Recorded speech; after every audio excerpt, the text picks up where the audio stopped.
Hello everyone, welcome to the Hill Flavours. আজকে আমি আপনাদের সামনে নিয়ে এসেছি নতুন ভিন্ন স্বাদের একটা রেসিপি। এটা হচ্ছে বেগুন ভর্তা। পাহাড়িরা যেভাবে বেগুন ভর্তা বানায়, আমি এই বেগুন ভর্তা রেসিপিটা আপনাদের সাথে শেয়ার করতে যাচ্ছি।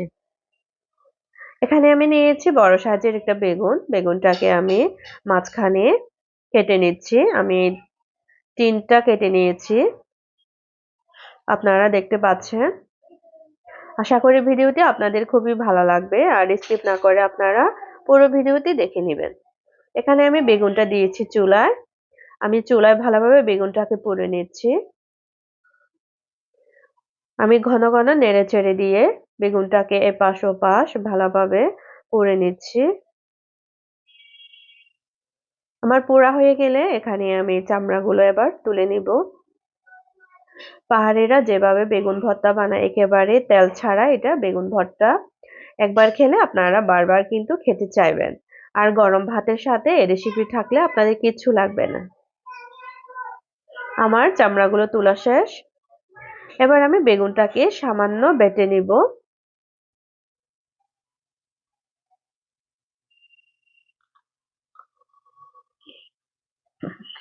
আপনারা দেখতে পাচ্ছেন। আর আমি এখানে নিয়েছি ছুরি শুটকি। ছুরি শুটকিকে আমি আগুনে ভালোভাবে পুড়ে নিব। ভর্তায় কিন্তু শুটকি দিলে স্বাদ কিন্তু আবার দ্বিগুণ বেড়ে যায়। আমি ছুরি শুটকি থেকে ভালোভাবে নেড়ে চেড়ে পুড়ে নিচ্ছি।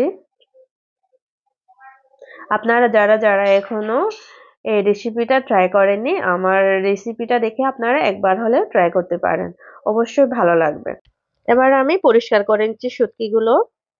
এখানে কাঁচামরিচ নিয়েছি, রসুনের খোয়া নিয়েছি। আমি রসুনের খোয়া আর কাঁচামরিচ ভালোভাবে ভেজে নিলাম। এবার কাঁচামরিচ আর রসুনের খোয়াকে আমি বেটে নিব। আমার রেসিপিটি আপনাদের যদি ভালো লেগে থাকে, প্লিজ আমার চ্যানেলটি সাবস্ক্রাইব করতে ভুলবেন না। আর লাইক, শেয়ার, কমেন্ট করে অবশ্যই আমার পাশে থাকবেন।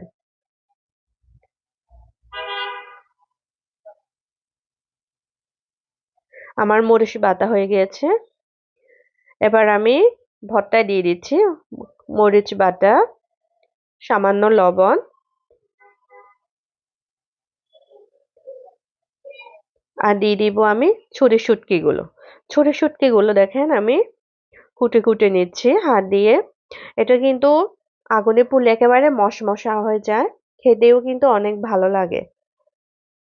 আমার রেসিপিটি আপনাদের কেমন লেগেছে অবশ্যই আমাকে কমেন্ট করে জানাবেন। আর এবার আমি দিয়ে দিচ্ছি এখানে পেঁয়াজ কুচি। পেঁয়াজ কুচি দেওয়ার পরে আমি এটাকে ভালোভাবে মিক্স করে নিব। আর একেবারে শেষ পর্যায়ে দিয়ে দিচ্ছি আমি ধনিয়া পাতা। ধনিয়া পাতা দিলে কিন্তু স্বাদ দ্বিগুণ বেড়ে যায় যে কোনো তরকারিতে। আমার ভিডিওটি দেখার জন্য আপনাদেরকে অসংখ্য ধন্যবাদ। সবাই ভালো থাকবেন, সুস্থ থাকবেন। দেখা হবে আরেকটি নতুন ভিডিওতে।